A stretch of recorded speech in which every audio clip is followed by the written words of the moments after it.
नमस्कार। Never say retired के YouTube channel के इस नए एपिसोड में आप सभी का बहुत अभिनंदन।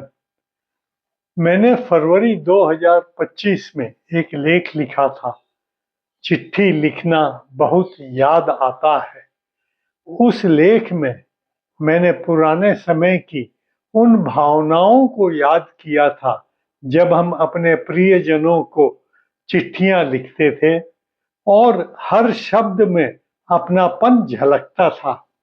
उसी संदर्भ में आज एक दिलचस्प वीडियो देखने को मिला जिसमें बताया गया कि फाउंटेन पेन उठाकर कागज पर लिखना न केवल एक भावनात्मक अनुभव है बल्कि हमारे शरीर और विशेष रूप से दिमाग के लिए अत्यंत लाभदायक भी है। एक जानकारी के अनुसार 2011 से 2019 के बीच जापान के एक प्रसिद्ध न्यूरोलॉजिस्ट डॉक्टर हिरोशी तनाका ने अपने शोध में पाया कि जो बुजुर्ग प्रतिदिन 10 से 15 मिनट हाथ से लिखते थे उनमें डिमेंशिया और संज्ञानात्मक गिरावट यानी कि कॉग्निटिव डिक्लाइन के लक्षण बहुत कम या न के बराबर दिखाई दिए। इस कॉग्निटिव डिक्लाइन न केवल हमारी याददाश्त को प्रभावित करती है बल्कि हमारे सीखने, निर्णय लेने और नई परिस्थितियों में ढालने की क्षमता को भी निर्धारित करती है। डॉक्टर तनाका के अनुसार लिखना एक साधारण क्रिया नहीं है, यह एक ऐसा अभ्यास है जिसमें प्रयास, ध्यान और उद्देश्य तीनों का समन्वय आवश्यक होता है। जब हम पेन से कागज पर लिखते हैं तो हर अक्षर हमारे दिमाग को सक्रिय करता है। हम सोचते हैं, शब्दों का चयन करते हैं, उन्हें आकार देते हैं और यही पूरी प्रक्रिया हमारे मस्तिष्क के लिए एक प्रभावी व्यायाम बन सकती है।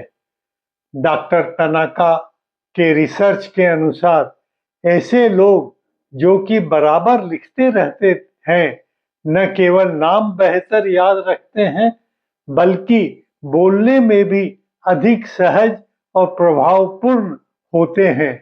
वे नई जानकारी को जल्द समझते हैं और अपने जीवन में लागू करते हैं। उनकी दिनचर्या अधिक व्यवस्थित। इससे यह स्पष्ट संकेत मिलता है कि उम्र के साथ याददाश्त का कम होना अनिवार्य नहीं है।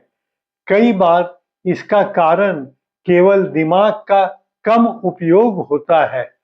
हमारा मस्तिष्क एक मांसपेशी की तरह है, जितना अधिक हम उसका उपयोग करेंगे वह उतना ही मजबूत और सक्रिय बना रहेगा। कुछ ही महीनों पहले मेरी मुलाकात 97 वर्षीय उद्योगपति लक्ष्मी नारायण जी झुंझुनवाला से हुई। इस आयु में भी वे प्रतिदिन सुबह और शाम 3-3 घंटे पढ़ते और लिखते हैं। उनकी डायरी को देखकर उनकी सुंदर और सुस्पष्ट लिखावट ने मुझे आश्चर्यचकित कर दिया। वे आज भी समसामयिक विषयों पर पूरी स्पष्टता और आत्मविश्वास के साथ चर्चा करते हैं। आज के डिजिटल युग में जहां मोबाइल और कंप्यूटर ने हमारे जीवन को आसान बना दिया है, वहीं कुछ अच्छी आदतों को भी पीछे छोड़ दिया है। आज बच्चे और युवा लिखने की बजाय टाइपिंग पर अधिक निर्भर हो गए हैं। यहाँ तक कि परीक्षाओं की पद्धति भी धीरे धीरे बदल रही है। भविष्य में संभव है कि लिखना और भी कम हो जाएगा, लेकिन इन सब के बीच यह आवश्यक है कि हम अपनी लेखनी को कभी बंद न होने दें। तो आइए आज से ही एक छोटा सा संकल्प लें। रोजाना कम से कम 15 मिनट पेन से कागज पर लिखें। यह आदत न केवल हमारी दिनचर्या को बेहतर बनाएगी, बल्कि हमारे मस्तिष्क को भी लंबे समय तक सक्रिय और स्वस्थ बनाए रखेगी। इस पूरे लेख को पढ़ने के लिए आप हमारी वेबसाइट पर जरूर जाएं। अगले एपिसोड तक